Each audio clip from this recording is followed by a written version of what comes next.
There is one number that decides whether I make money as an option seller or not trade at all. It's not price, it's not trend, it's not even support and resistance, it's India VIX.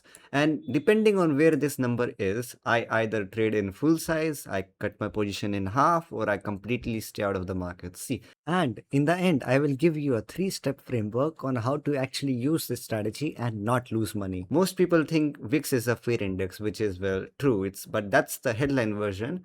Here's the actual version. VIX is the market expectation of how much Nifty will move over the next 30 days, annualized, and it's expressed as a percentage. So when VIX is at 14, the market expects roughly 14% annual movement in Nifty, plus or minus, okay, up and down. But when VIX is at 26, that expectation jumps to 26 annualized, and that's about 1.63% per day. That's about 2% roughly per day of movement up and down. And why does this matter for sellers? Because you are selling the right to that movement. Higher VIX means the market expects bigger moves. Bigger moves means your short strikes are at a higher risk of being breached, and you have a higher risk of your stop loss being breached. See, you are not getting paid proportionally more for the risk at high VIX because the premium is high. But so is the actual probability of big move. The edge you normally have as a seller, it compresses. See, why do you sell options? Either you are a directional seller or a non-directional seller. If you are a directional seller, you already are at risk from the directional move and the implied volatility move. Okay. And if you are a non-directional seller, you are at risk from both the direction because you don't want the market to move, right? That's the biggest thing. If you are a non-directional seller, you want the market to stay range bound. And if the VIX is high, it just implies that the market will move more. And if you trade the strikes that, normally trade, like if you have a hard rule that you will only sell strikes that are, three strikes OTM or like two strikes OTM, that's very risky because those strikes can be easily hit. I've also talked about this in the previous videos, but I'll lay it out clearly here.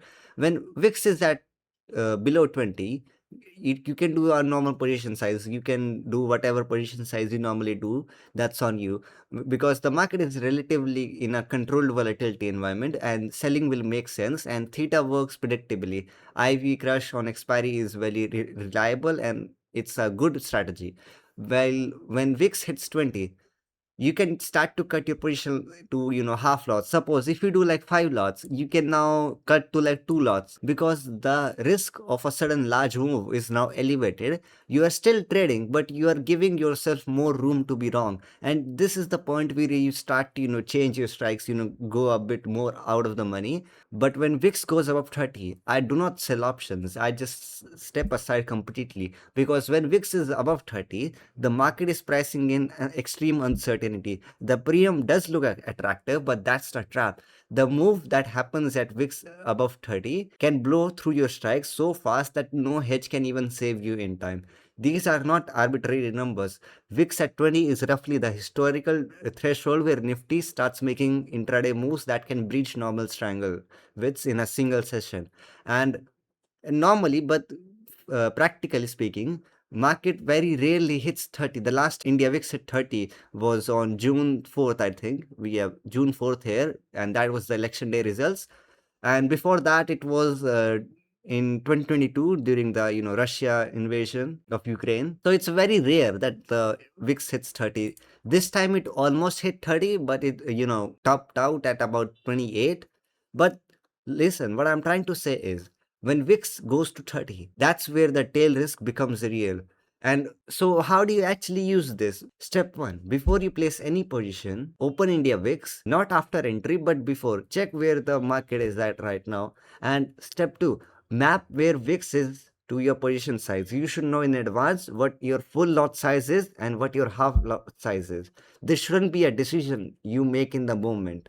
Step 3. If VIX is elevated, just increase your strikes, like widen your strikes. Don't just cut the size, okay? Move further OTM at VIX 20. The expected daily move is larger, so your strikes should reflect that. And your strikes should not be at the same distance as they were when VIX was at 14. Now, step 4.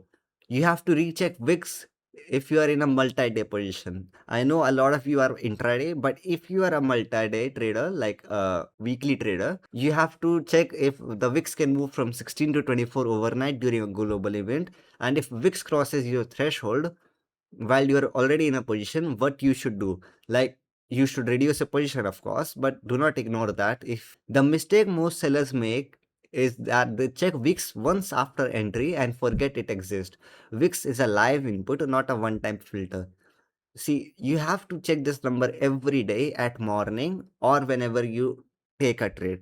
You don't have to look at it all day. You just have to look at the number once. You have to check what the number means. I just told you what the number each zone means. Like, in a summary, if VIX is above 30, do not trade. If VIX is above 20 or at 20, you have to cut your position sizes and widen your strikes. And if it's below 20, it's a normal market. You can follow whatever strategy you're doing. It's just a one number, it's three zones, and the entire summary I just gave you, that's the entire framework. It won't make every trade profitable, but it will stop you from blowing up on trades where the market was never going to cooperate with sellers in the first place. This strategy or this framework, whatever you call this, won't make you suddenly profitable, but it will very much help you not lose money. So check VIX before every position. It's the simplest risk filter you have, because this is what I do, and this strategy has saved me from countless amount of losses and countless amount of account damaging or account nuking events. So subscribe so you don't miss the next video. I'll see you tomorrow.